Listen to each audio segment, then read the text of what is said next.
All right, howdy everyone. It just hit 11 o'clock. I'll still wait about a minute more to let some more people flood into the webinar and we'll be able to get started. I do right now have it set up. No one's cameras or microphones are able to be turned on. When we have the Q&A session at the end, there you should have at the top of your screen an option next to people and chat, a Q&A button.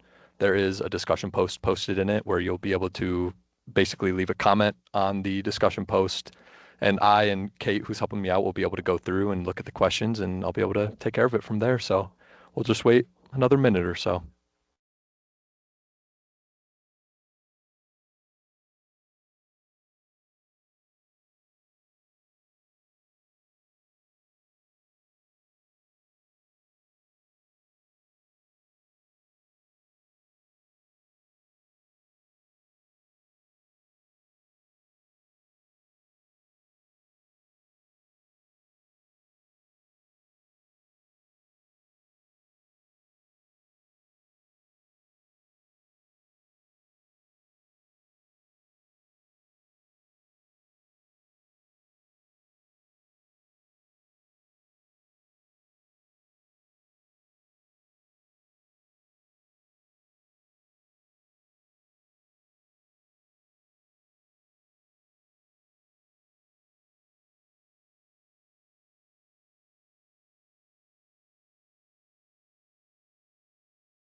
All right, I think we're looking good. And we'll just allow anyone else who comes in to just kind of trickle in while I'm presenting. So as long as everyone's able to see my screen, Kate, as long as you're able to see it, you're the only one else who can talk right now. I think we should be good.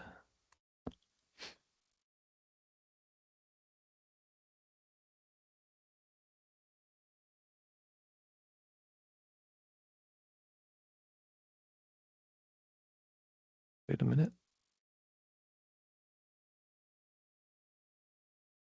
All right. Well, we'll get started. So howdy, everyone. My name is Ben Kressel, and I'm an economic development consultant for DED here in Nebraska. I've been tasked by our director, Maureen Larson, to behave kind of as the state's opportunity zone czar as we work through this year's nomination process. This webinar is meant to provide city and county governments who are applying for Opportunity Zone designation the knowledge they need to understand the Opportunity Zone program and to complete their application by the May 1st deadline. I will work my way through a slide deck to share as much helpful information as I could think to share. And for those questions that the presentation can't answer, we'll have a Q&A session at the end. And unless there's a tidal wave of questions for me at the end, I definitely don't anticipate this webinar taking the entire hour that it was scheduled, so everyone can get out and enjoy a early lunch if they so want. So we'll just get started.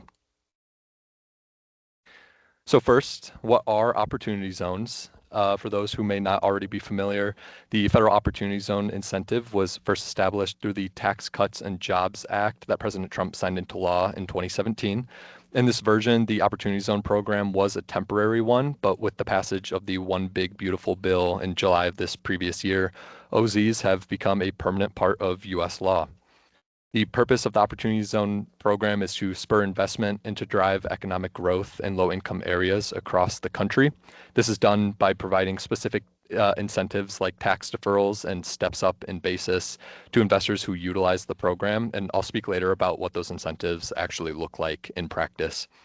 Investment in opportunity zones is made through qualified opportunity funds, which are entities that investors place capital gains into that are then utilized for OZ investment. Again, I'll speak a bit more about what this means, but because it is not the job of city and county governments to know this, and honestly, because I'm not a tax professional and don't want to lead anyone astray, I won't go too terribly in depth about this part. So there have been a number of changes to the Opportunity Zone program, which I often will refer to as OZ 2.0, which some people are almost treating as a brand new, entirely new program in itself. The first change, as I mentioned before, is that the program is now permanent, with renomination occurring every 10 years. So the census tracts that are ultimately designated as opportunity zones this year will maintain that status from the beginning of 2027 until the end of 2036, with the next decade of OZs likely being applied for and nominated through 2036. And then the process will repeat every 10 years and on and on. Second, OZ 2.0 has stricter median family income requirements for OZ eligibility. The original version of the program called for median family income below 80% of the state or respective metro, while this new permanent version requires a median family income at below 70%. And again, I'll speak more about what exactly the requirements are to be eligible as an opportunity zone. Another important change is that OC 2.0 provides tax deferral and basis step-up process that is at the center of the program, and it's uninterrupted now. So in the original version of the OZ program, there were deadlines that interrupted investors' investment timelines and sort of stripped them of the full potential of opportunity zone benefits. Now, though, investment and its benefits are on a rolling timeline. So the basis step-ups and the tax deferrals that come 5 and 10 years after opportunity zone investment start and stop uninterrupted. So there's no sort of drop dead date that the first version of opportunity zones had. Another huge change, and one that the governor and our director are particularly excited about, is that OZ 2.0 provides boosted incentives for investment in rural opportunity zones. I'll speak more about the specifics in a bit, but in short, the tax incentives in rural opportunity zones are greater, and the hurdles that investors have to clear to reach these incentives are lowered to make investment in rural parts of the state and the country much more attractive. And finally, Treasury now has reporting requirements for the Opportunity Zone program. Specifically, qualified opportunity funds will be providing financial reports to Treasury twice a year, as well as the Opportunity Zone businesses that they're overseeing. And Treasury will then use these statements to provide annual Opportunity Zone reports to the states. I personally am excited about this because I've been asked countless times, as well as other folks at DED, including my people here today, for information about Opportunity Zone investment and hopefully success stories from Opportunity Zones 1.0. But my answer every time has been, I can't even find that information for myself. Now, though, we'll have a lot more evidence of OZ investment and how it's working throughout Nebraska and the rest of the country, which is another reason why I personally see OZ 2.0 as effectively a brand new program. It's as if 2017, 2018 hadn't even happened. And since we don't really know anything from the first round of opportunity zones, it really is like we're just starting fresh. So how does opportunity zone investment work? I'll speak a little bit about it. Again, since I'm not a tax expert, I don't want to get too into the weeds, especially because governments and most of the people who are in this call don't necessarily need to know. But generally, what goes on behind the scenes might be helpful to you today. First, because opportunity zone investment can only come through capital gains, the process starts with investors leaving whatever market they're invested in. That can be housing, stocks, whatever it might be. They then send a form to the IRS telling them to defer the taxation of the gains that they accrued while invested in their portfolio, telling them that it will be used for opportunity zone investment here on out. Then within 180 days of realizing those gains, those investors must put cash equivalent to those gains into a qualified opportunity fund or a qualified rural opportunity fund. There are specific rules that determine what is a qualified rural opportunity fund. Again, I won't go too deep into this since it's the job of the investors themselves to make sure that they have it right. But generally, both kinds of funds are pretty easy to set up and to start collecting cash from multiple investors. Then opportunity zone investment follows a typical process of the qualified opportunity fund acquiring an interest in a qualified opportunity zone business, a business located in the opportunity zone, and then that business itself begins acquiring and developing property within the opportunity zone. An important note, based on the language in the Big Beautiful Bill, for property in the opportunity zone to be eligible for opportunity zone investment, it must be acquired after the applicable start date of January 1st, 2027. So an example I've used, anyone from Sidney, Nebraska, welcome. I use your town as kind of an example. If Sydney were to be chosen as an opportunity zone and they found investors already who were interested in using OZ benefits to redevelop the Siouxland complex on the north end of town, the city cannot sell Siouxland to developers until after January 1st. Opportunity funds can be set up today. Anyone can send a form to the IRS, set up an LLC that says this is an opportunity zone, qualified opportunity fund. You can set it up today. It just can't necessarily collect funds until about 180 days before January 2nd. But that qualified opportunity fund cannot invest in opportunity zone business, and the business cannot acquire Siouxland or any other development project within an opportunity zone until after January 1st. For whatever reason, it is not on or after January 1st. It is after January 1st. So investors get to celebrate the New Year's holiday or whatever it is they want to do. Investors then stay invested in the opportunity zone for as long as they desire. Ideally, it would be past the 5 and 10-year deadlines that provide them the full tax deferral and basis step-up benefits, which I'll speak more to in a minute. It's important to note that qualified opportunity funds do not make up the entirety of the OZ investment. It is a smaller part that is combined with construction loans, grants, anything else that typically comes with large-scale development, but makes it all that more attractive for investors to get involved, especially in rural opportunity zones with a big basis step up that can lead to lower taxes for those investors. It can become a lot more attractive despite it being a relatively smaller part of overall investment. So, as previously mentioned, there are differences between urban and rural opportunity zones and the benefits that come with them in OZ 2.0. For a state like Nebraska, the changes that the Big Beautiful Bill made to OZs is incredible because of the huge upsides to rural investment. First, for both urban and rural tracts, investors have to follow the same rules as before. They have to invest capital gains through qualified funds. They have to have at least 90% of the fund's assets deployed to opportunity zone investment, and they must meet a substantial improvement requirement as laid out in the bill for existing opportunity zone property. This substantial improvement requirement is where the first urban-rural difference comes in. For urban opportunity zones, the substantial improvement threshold is an 100% increase in the property's adjusted basis. So what this means is within the first 30 months or 2.5 years of an opportunity fund owning a opportunity business property, it has to essentially double the non-depreciable asset value of that business property. For rural opportunity zones, that has been lowered to 50%. It was 100% for both urban and rural in Opportunity Zone 1.0. It has been lowered to 50% for rural tracts.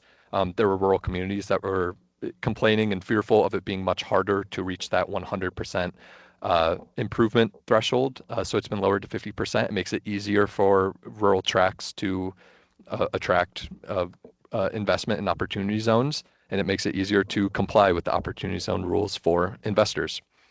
After 5 years in urban areas, urban opportunity zones, investors will then get a 10% basis step up for the original deferred capital gains. So when a investor puts money into a opportunity zone fund, they defer the capital gains for a maximum of 5 years. When that 5-year deadline comes, they then have to pay taxes on those deferred capital gains. But as long as they've been invested in an opportunity fund for the entirety of those 5 years, their 10% of those capital gains are not taxed. So it's fewer taxes that they have to pay.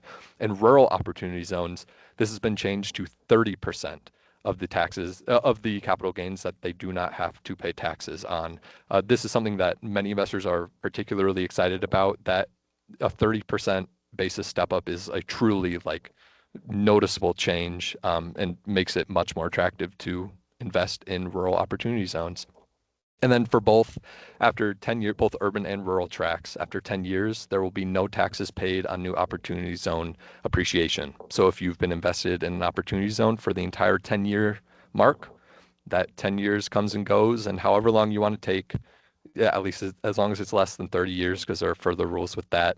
After 10 years, if you want to leave your investment, you don't have to pay taxes on the accrued capital, the gains that you've accrued from being invested in the Opportunity Zone Fund. So then that leaves us with the question of what qualifies as an opportunity zone. Opportunity zones are low-income communities that follow very specific criteria. They are census tracts that have a poverty rate of at least 20% or a median family income that is no more than 70% of the tract's respective metropolitan or state area. There are 4 areas within the state that follow the metropolitan area median family income rather than the statewide median family income. Those are listed at the bottom of the screen. It's just Omaha, Lincoln, Grand Island, and then the Sioux City area, so South Sioux City. DED has already accounted for those differences in median family income, so that's not something any of you have to worry about with our list of eligible tracts. A new rule that was added with OZ 2.0 states that if a census tract is poverty eligible, so has a poverty rate at least 20%, it cannot have a median family income above 125% of the metro or state. I know off the top of my head, one census tract that had that in the first round of opportunity zones was downtown Lincoln along O Street. That had a poverty rate that was high, but its median family income was quite high as well. Now, because of this change, its median family income was simply too high and it is no longer eligible. There was also a rule in Opportunity Zone 1.0 that allowed governors to nominate up to 5% of their opportunity zones as census tracts that were not themselves eligible, but were contiguous to an eligible tract. That allowed for usually like mega projects that may have spanned multiple census tracts to be entirely eligible for opportunity zone investment. That rule has now been removed, though. Poverty and median family income data are based on the U.S. Census Bureau's American Community Survey. We used their most recent 5-year estimates, which is 2020 to 2024, which are the same data points we've seen used everywhere else. And federal law does not allow for any sort of wiggle room. So if a tract is not eligible based on the ACS data that our maps are based on, it's not eligible for nomination and therefore cannot apply to be an opportunity zone. So where does that leave Nebraska now? Based on the data that we used, we've found 112 census tracts that are eligible for Opportunity Zone nomination this year. Governors are allowed to nominate a maximum of 25% of their eligible tracts, which for Nebraska would mean that we will start next year with 28 new Opportunity Zones. This map that you see on the screen is just a screen grab of the map at the bottom of our Opportunity Zone webpage, which I can actually send in the chat right now because it's a very, very good resource for anyone who wants to learn more about opportunity zones here in Nebraska. And honestly, as you're going through this application process, you should always have it at hand. We'll be updating it from time to time with a little more information as we see fit. But this map is available on the bottom of that Opportunity Zone webpage. There's also a link to a full screen map so that you can more zoom in, click around, see more data that was used for the selection process, just so you can learn more and figure out if your census tract is eligible and so that you can prepare to apply. So now I'll talk a bit about the application process for opportunity zones. As I mentioned before, there are 112 census tracts that are eligible this year, and I'll remind all 112 of you that applications are currently open right now and they're due May 1st. So you have exactly a month from today to be able to get your applications into DED. Like 2018, applications will be filled out by the chief elected official of the submitting county or city or by someone acting on his or her behalf. That is so that we don't have individual companies or random individuals trying to apply for Opportunity Zone nomination. It is up to the cities and counties that have eligible tracts to apply, and it is up to them to determine between them which of them will be filling out the application. In Opportunity Zone 1.0, we have counties that applied for tracts that were only located in one town. We had small towns applying for tracts that spanned most of their entire counties. It is up to you to work together and to figure out which body is best prepared to fill an application out for DED and to be nominated as an Opportunity Zone. The application is available on our Opportunity Zone webpage. Many of you may have already accessed it because we've sent it out in previous press releases. And it asks a number of questions on a bunch of topics, including the community's investment readiness, the community impact of OZ selection, the economic distress of the area, and more. We're trying to gauge as much as we can about these communities to figure out if they are the best fit for Opportunity Zone selection. Something new that we are doing this time around is allowing for letters of recommendation to be submitted with the applications. These would be coming from chambers of commerce, business leaders, mayor's offices who might not themselves be doing the application. Anyone that is not filling out the application that can attest to the benefit of OZ selection for the community is someone that we would love to hear from. I'll be reading through every single one, as will some other folks here in DED, and these are highly encouraged since they will help us further demonstrate the need and the desire of your city or county to be selected as an opportunity zone. Um, because the application is done through Amplifund, there were a couple spots where it asks about monetary or grant demands. And to make it clear, there are no grants and no monetary help that comes with opportunity zones. So we couldn't quite get rid of those questions. So please, when you come across those, there's a couple earlier on in the application. Simply just put any value more than $0 and 0 cents. 1 cent or $1 billion, it doesn't make a difference how much you put in there because it's all being weighed the same. And lastly, I've told plenty of people this. There's no such thing as too much information when you are applying for Opportunity Zone nomination.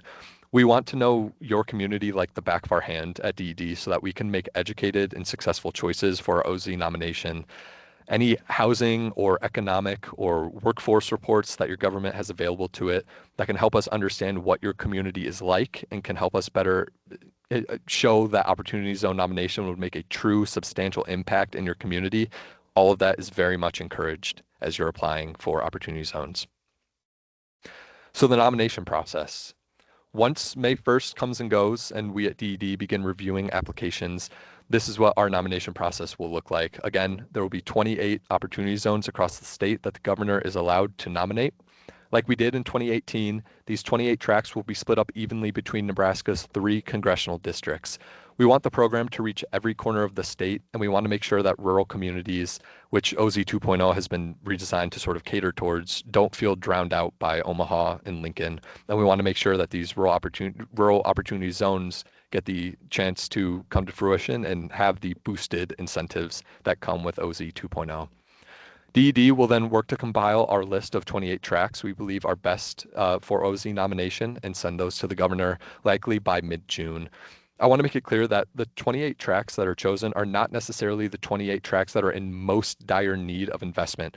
They are the 28 tracks that we believe OZ nomination will truly make the biggest impact when it comes to levels of investment over the next decade or more. Picking a census tract that has already seen a lot of development in recent years and is clearly already attractive enough to investors to get involved is sort of a waste of an opportunity zone selection. We want to make sure that the places that we're choosing are those where opportunity zone nomination truly makes the difference between a lack of investment and community changing investment for the future. Applications are also building upon criteria we're vetting here at DED. So OZs are going to be selected through a combination of qualitative data, like what we glean from your applications, and quantitative data, which we are in part collecting through these applications, but that which is already available to us publicly, like housing data, poverty rate, other employment and workforce data, et cetera. We want a good combination of these two so that we make sure we choose the right tracks for opportunity zones. Once our recommendations are sent to the governor's office, we will work in conjunction with them to ensure that they are the best options for the state. And once Governor Pillen approves of them, he can forward those recommendations to the Federal Treasury Department beginning July 1st. There is a 90-day window in which the Treasury will be accepting nominations from the governors, but we don't yet know when we will find out for sure if our nominations have been approved. So once we get confirmation from the federal government that the list we provided is adequate, we'll announce our 28 new opportunity zones. Again, we don't know exactly when that will be. Obviously, it will be in the second half of 2026. We don't know if it will be within that 90-day window that applications are still being accepted by Treasury or if it will be much closer to the January 1st start date. So then that leaves questions about what happens to current opportunity zones. Current opportunity zones keep their designation through the end of 2028. So there's a 2-year overlap between old OZs and new ones. Current OZs still must apply for this new round of nomination to be considered, and we don't look at them any differently than we do all 112 census tracts that are eligible for OZ nomination. There's no continuation plan necessarily for opportunity zones that currently exist. So if you already are one, you're applying just like everyone else is. Because of the drop dead dates and the weird rules that were involved in Opportunity Zones 1.0, there is not a ton of incentive to invest in opportunity zones that currently exist today between now and the beginning of 2027 when the new round comes through, um, because it's would be quite hard. In fact, it's basically impossible for investors to get the most out of opportunity zone investment in these areas because we have already passed those drop dead dates that affected tax deferrals and things like that. And also something else that is important is that many current opportunity zones are not eligible for Opportunity Zone 2.0 due to tightened requirements. Nebraska faced kind of a perfect storm in a way when it came to the socioeconomic data of its census tracts and these new changes to the Opportunity Zone rules. For whatever reason, we're one of the worst off states. We've seen one of the biggest decreases in the number of eligible tracks and therefore the number of tracks that we can even nominate this year as compared to the 2017, 2018 round of Opportunity Zones.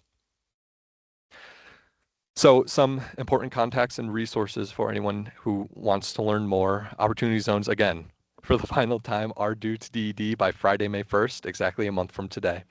A lot of the information that you may need is on our Opportunity Zone webpage. Opportunity Zones are also the kind of brainchild of the Economic Innovation Group who first came up with the idea in the 2010s and who worked with Congress to pass it the first time in 2017. So Economic Innovation Group and Novogradac are two really good resources for Opportunity Zone information nationally, not just in Nebraska. And then for really any questions that anyone may have about opportunity zones here in Nebraska, the application process, the nomination process, literally anything that is even OZ adjacent, I'm always here to help you out. My contact information you can see on screen, and I will also be sending out an email with notes about this presentation and any questions we get in the Q&A to anyone who here attended. Within that, I will also have my contact information so that you can always have me readily available to help you out as you're going through this entire process. So with that, that was our presentation on opportunity zones. We are now going to open it up for the Q&A session. As I mentioned before, there is a option at the top, a Q&A button near the top of the screen where you're able to add comments and I'll be able to go through those and answer them as they come through. So if anyone has any questions, you can stay around and learn more. Anyone else who feels perfectly ready to start the application, you can get started today. So I'll just get started now. So I see one comment that asks if slides will be shared today. And as I just mentioned, yes, they will be. I'll be sending out a mass email to everyone who was able to register for this. There will be notes about what I talked about today. I'll be attaching the presentation to the email that I send out, and then also notes about the questions that people may have, especially if there's anything that I'm not able to answer today. I'll be able to provide answers to that and send them all your way. Do we have a suggested number of letters of recommendation and how many is too many? I would say there's not necessarily a specific number of letters of recommendation that we're looking for, which again speaks to whether or not there's such thing as too many. It's not necessarily about the number of them, but more about the quality and who they're coming from. As we're accepting letters of recommendation, we mostly want them to be from economic bodies within the area. So I mentioned chambers of commerce, elected officials within the area who might be able to better speak to the economic scene of the community. Again, there's no such thing as too much information. So as many necessary letters of recommendation as you see fit for your area, we'll accept them as long as they're coming from people who know their stuff. And then let's see. Is the OZ track nomination done manually, or if we miss this window, when is the next opportunity? So the nomination process is due to Treasury in the 90-day window between July 1st and then the end of September. So that is done manually. So when we at DED are accepting the applications from Opportunity Zone, eligible tracks, we are going through it ourselves. So we've already collected some quantitative data to understand the economic and workforce information about census tracts throughout the state, but we're going to be combining that with information that we glean from your guys' applications. We then have a team here at DED who will be going through all the applications that we receive, going through it manually, weighing everything that we collect, and ultimately, as a team, coming together with our 28 best census tracts that we believe should be opportunity zones. We then send that to the governor's office. We work with them to make sure that it is a good group of selection. And then after that, if you do miss the application window this year, it's every 10 years that it repeats. So in 2036 is when the next round of opportunity zone applications would then be accepted. So you have until May 1st to send your applications to DED. DED will then work throughout May and June with the governor's office to choose the 28 tracts. Those will be sent to Treasury beginning July 1st. And then as long as those are approved, those 28 tracts will then begin, it will then claim OZ status beginning January 1st of 2027. So yeah, let's go back to Q&A.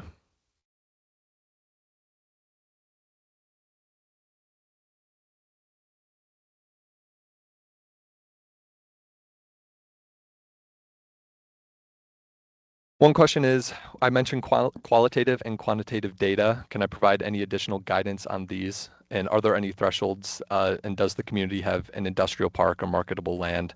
So for the quantitative data that or the qualitative data that we're hoping to collect, it's literally anything that you believe shows that your area can be attractive to investors. So you mentioned industrial parks and marketable land. Knowing about those and putting those in the application would be certainly helpful to us as we're going through and weighing applications. For the quantitative data, we use information about unemployment rate, little workforce data, a lot of housing data as well. So we want to know things like vacancy rate, housing burden and rent burden for people, understanding how expensive housing oftentimes is.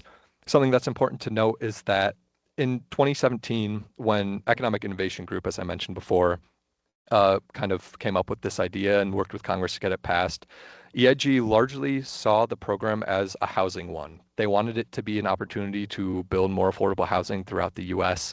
But that message, I feel, kind of got lost through OZ 1.0. OZ 2.0, I feel like a lot more people are understanding that the purpose of this program is largely to provide affordable housing and workforce housing in as many places as we can. And that seems to be what Governor Pillen's top priority is with this program as well. Choosing tracks where OZ investment can lead to more affordable housing, especially for young folks, and more workforce housing to make the economy just overall better in those census tracts and for the state as a whole. When I stated a 50% increase in existing property adjusted basis, could I explain what this means a little bit more? Yeah, so there are a couple convoluted kind of rules when it comes to this stuff. The way I understand the 50% increase as compared to the 100% increase in basis for the urban versus rural tracts, the way it goes is that beginning after January 1st, when an opportunity zone business acquires a property or land and begins to develop it with opportunity zone funds, the value of the non-depreciable assets that they acquire, so property, basically any businesses, basically anything that isn't land, has to, within the first 2.5 years, increase by the requirement that's laid out in the bill. So for rural tracts, say you acquired a building that had a value of $1 million, and it's in a rural tract. To see that 50% increase within 2.5 years, the value of that building has to then increase to $1.5 million.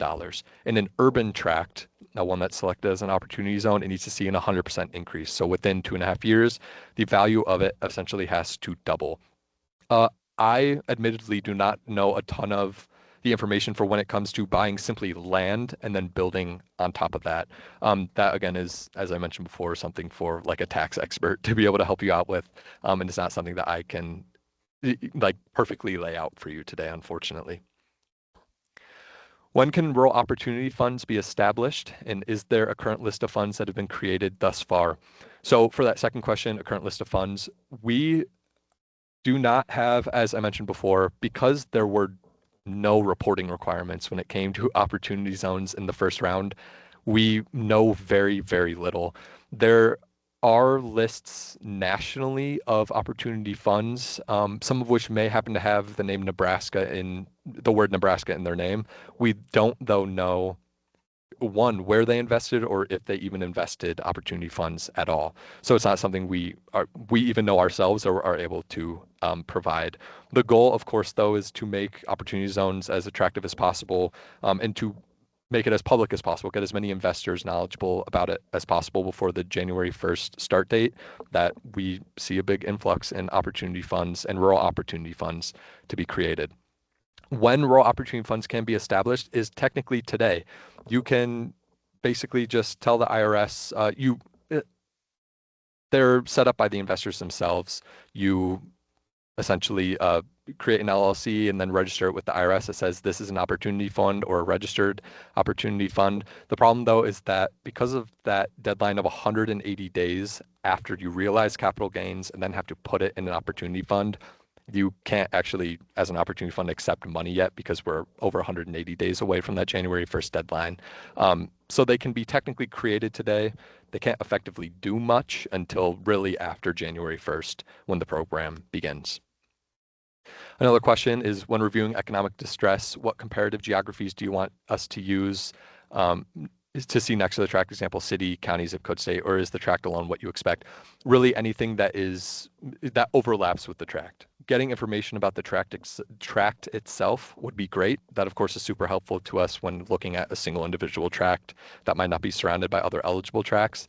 But if you have reports about the entire city that a tract is within, or entire county that tracts are within, those are especially the type of information that we're interested in seeing. Any economic data, housing data, because we know that when opportunity zone investment gets spurred within singular opportunity zone within singular tracts, that economic impact can spread to the areas around it as well. So we want to be able to see that even if we're just choosing one census tract in a wider area of low income situation, that we're picking somewhere that it can kind of spread throughout the whole city or the whole county as well.